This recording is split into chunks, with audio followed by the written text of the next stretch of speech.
76th Araw ng Davao is one of the anticipated highlights in the life of a Davaoenyo, where visitors and friends come to share in the celebration. Again, Maya Mapili has the details. Davao City is becoming more popular all over Philippines and has gained recognition from other countries. The city is known for its fine local products, for its people, for its groceries, and for its grand celebrations.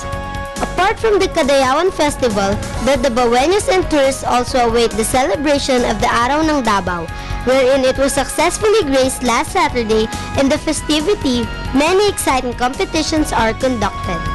This includes the selection of the Mutya ng Davao, wherein for this year, a 19-year-old student, Miss Gia Hidalgo, won the title.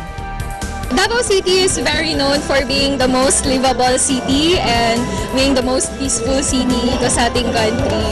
So, yun talaga yung pride ng Davao City.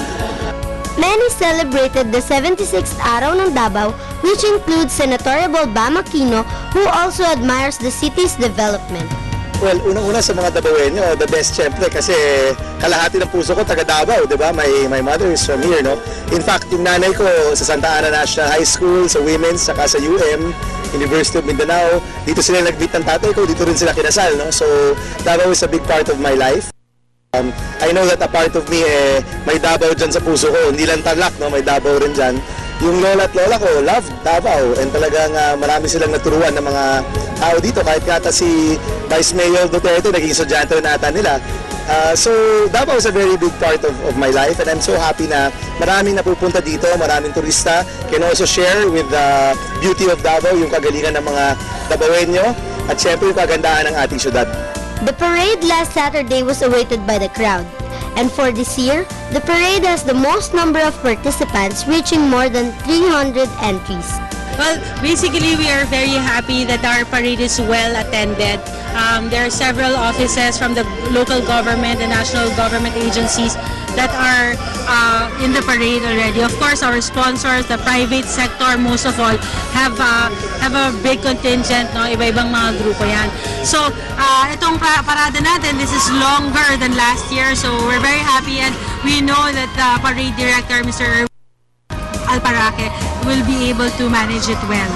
Actually, it's fun, really. Medyo marami lang talaga yung tao, but actually, it's very worth it yung effort mo sa pagpunta dito kasi napakasaya. Tapos it's really more fun in Davao, as in, yun lang.